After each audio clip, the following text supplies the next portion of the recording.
De quoi je me mêle sur rmc.fr et 01net TV. François Sorel.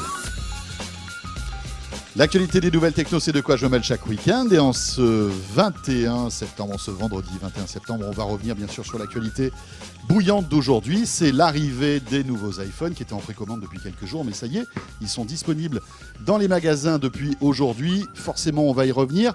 On va essayer de prendre un angle un petit peu différent avec Pierre Fontaine qui est à mes côtés. Bonjour Pierre. Bonjour. Journaliste à 01net.com qui, vous le savez, est Mr. Apple chez nous.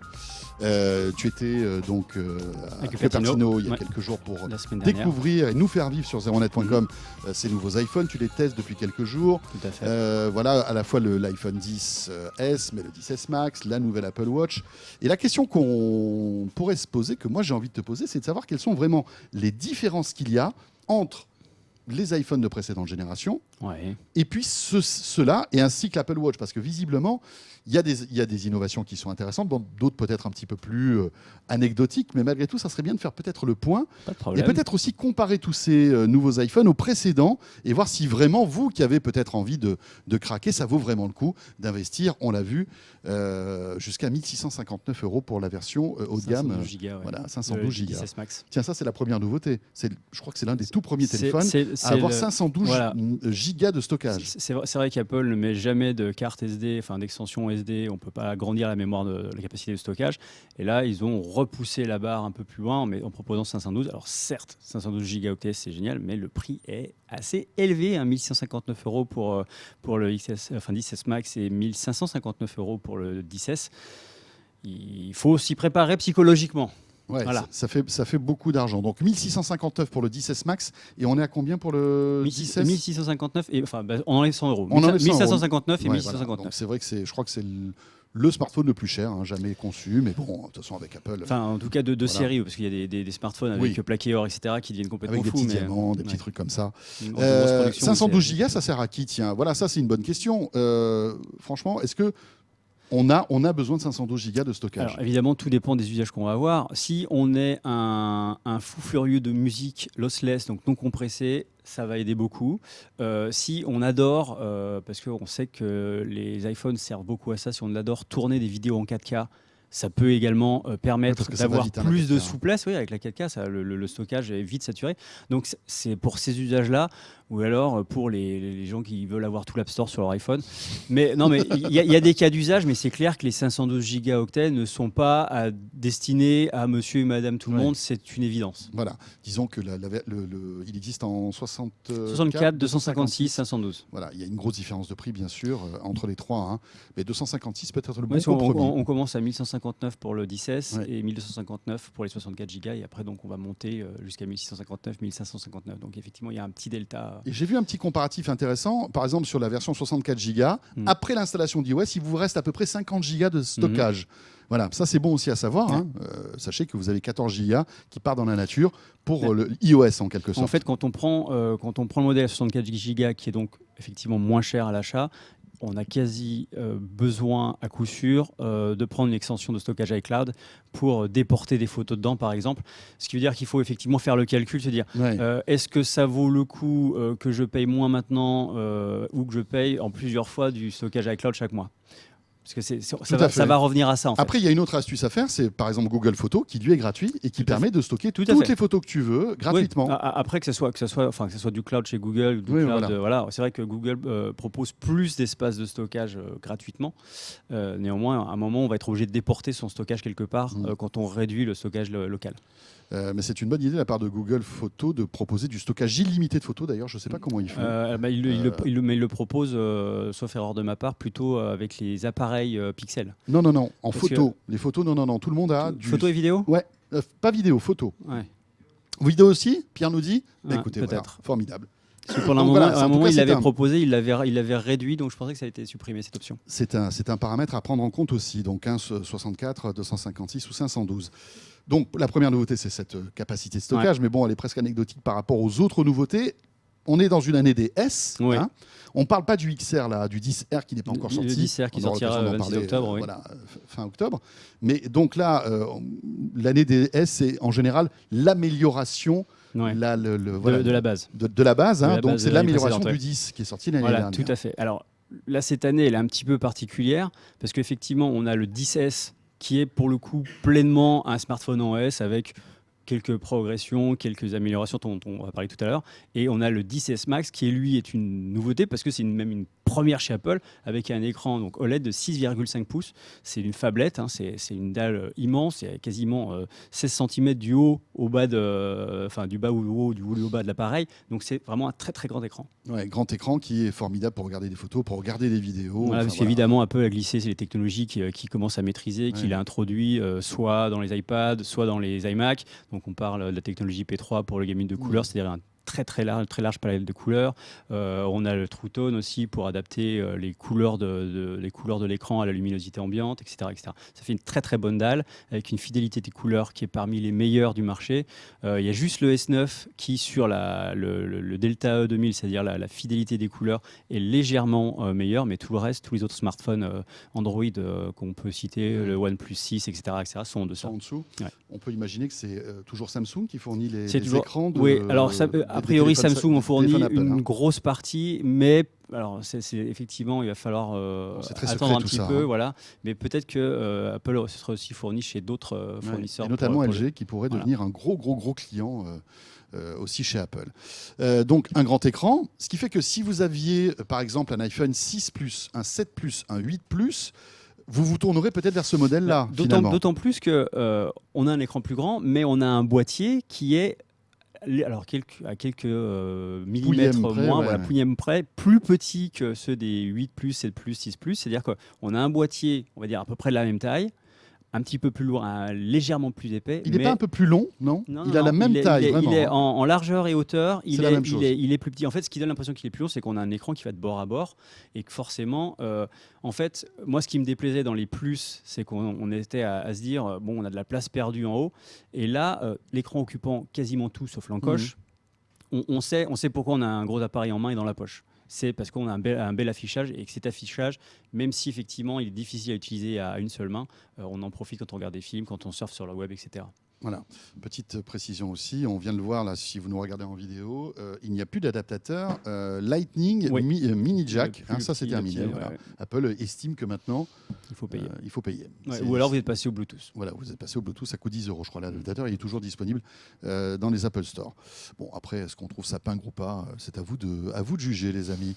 Il y a aussi on a vu pas mal de messages aussi passer concernant la qualité du chargeur, parce qu'on a des téléphones qui sont des bêtes de compétition. Voilà, ça pour moi c'est un des points les plus chargeur, j'allais dire pourri, pas loin.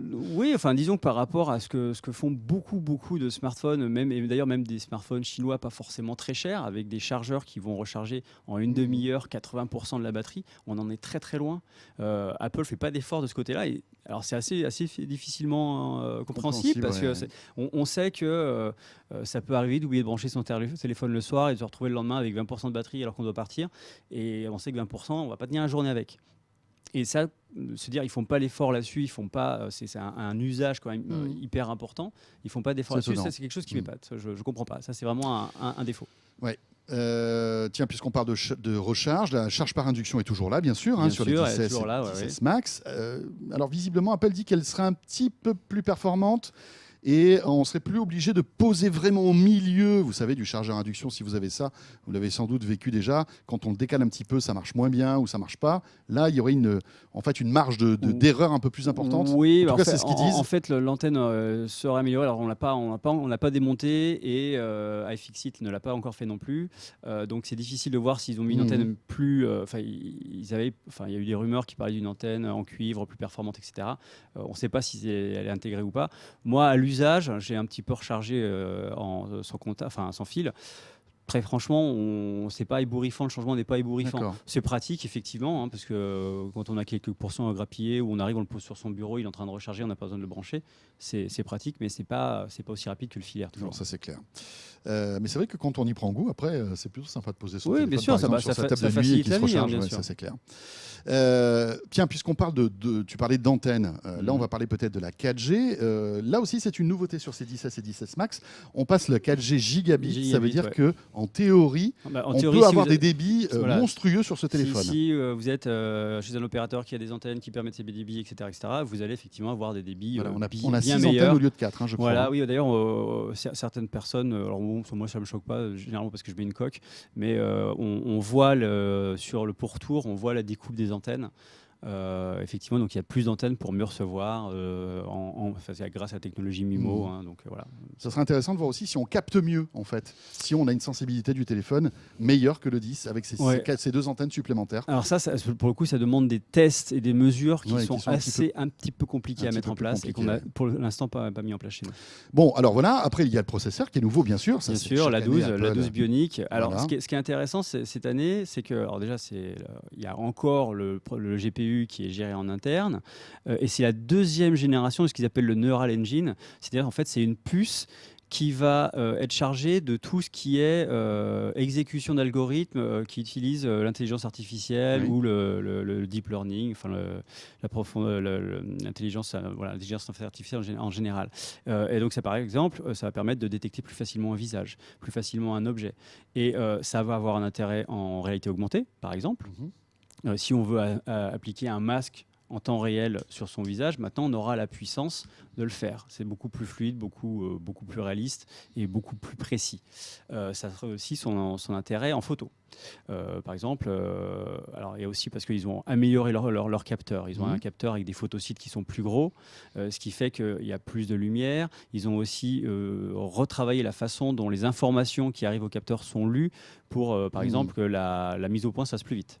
D'accord. Donc voilà, ce Neural Engine a un rôle optimise encore plus les usages du quotidien. Vis-à-vis du CPU, GPU, donc vis-à-vis du processeur et de la carte graphique, entre guillemets, et vis-à-vis de l'ISP, c'est le processeur qui est dédié à l'image, qui se trouve soulagé d'une partie des calculs, donc ça permet de gagner en plein de choses, en plein de domaines. Voilà.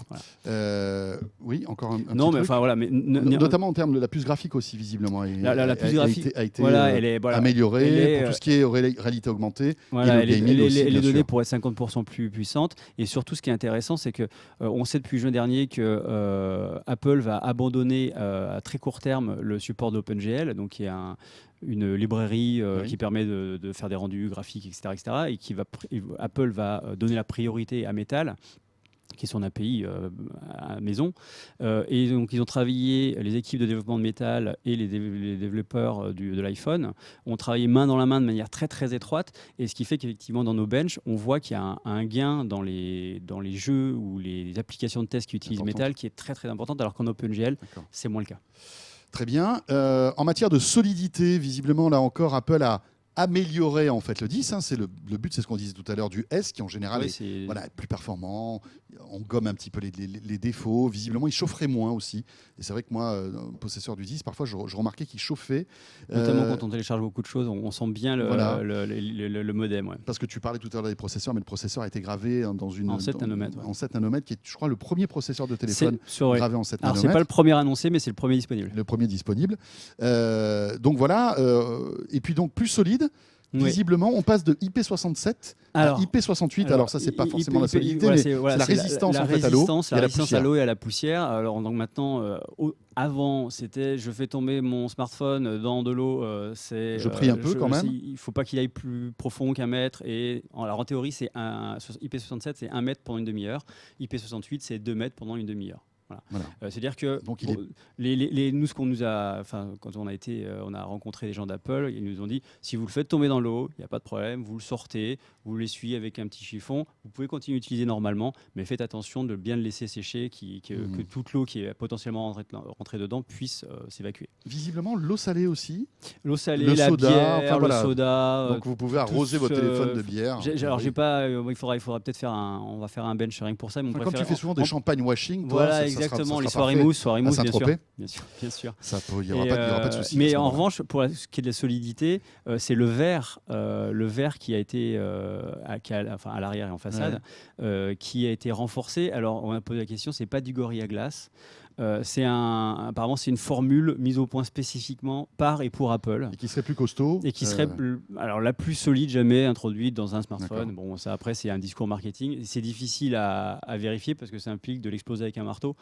Et Oui, on va vu pas le qu'on faire vient tout de juste suite. de finir nos tests, Ouais, on va attendre un petit on va peu. attendre un petit Voilà. peu, ouais.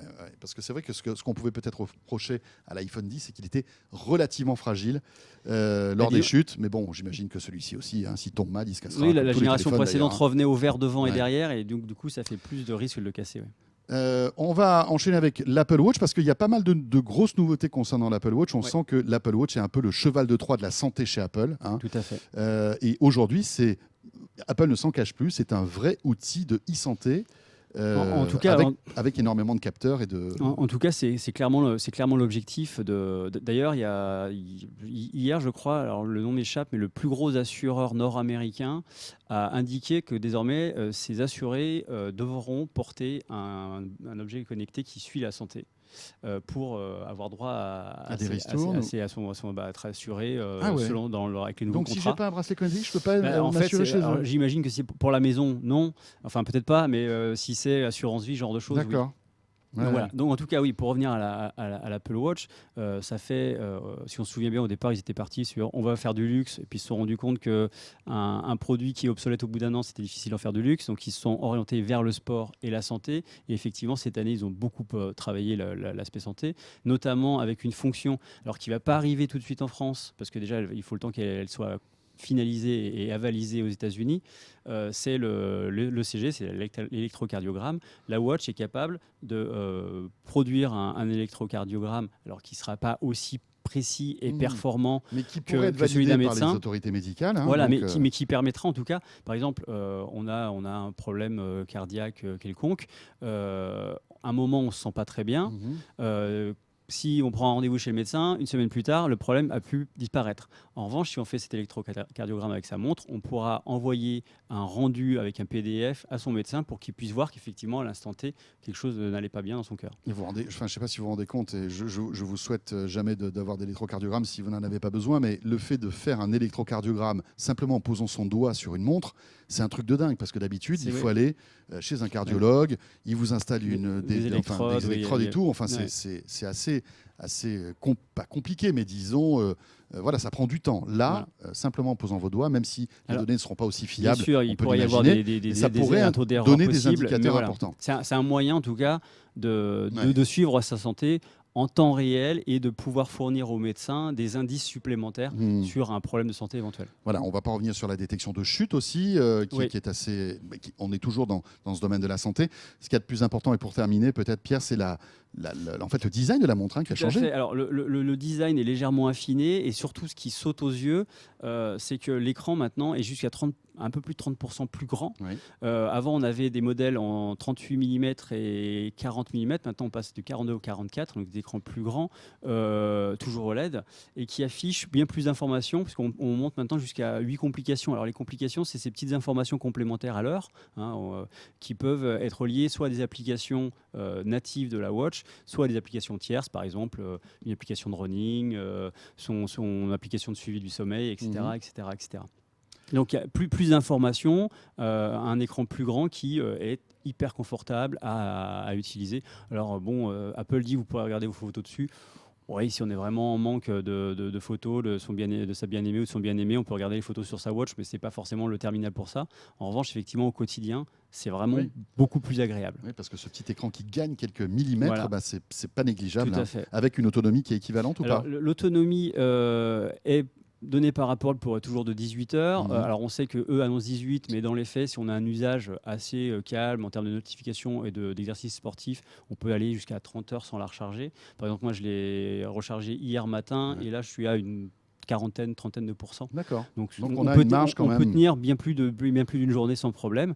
Et il y a aussi une dernière nouveauté qui est bien, c'est le retour haptique sur la couronne digitale, qui permet, en fait, quand on la fait tourner, d'avoir une petite vibration. Et on sait, en fait, quand on navigue dans les menus, on sait qu'on passe d'un item à l'autre. Et c'est effectivement un petit plus, mais assez pratique.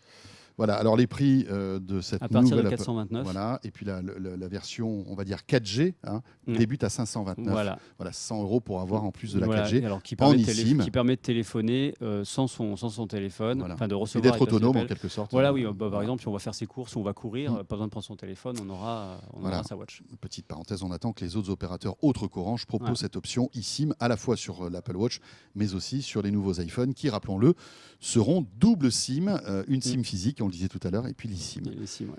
Voilà, bon, alors on pourra en parler pendant des heures, mais là c'était simplement pour vous donner une petite idée et de vous montrer vraiment quelles étaient les grosses nouveautés de ces nouveaux iPhones et de cet Apple Watch. Merci beaucoup Pierre. Ouais. On peut te lire et te retrouver même en vidéo sur tout ça, avec des tests dans tous les Des sens. tests qui n'en peuvent plus d'arriver, c'est incroyable, ça pleut de partout.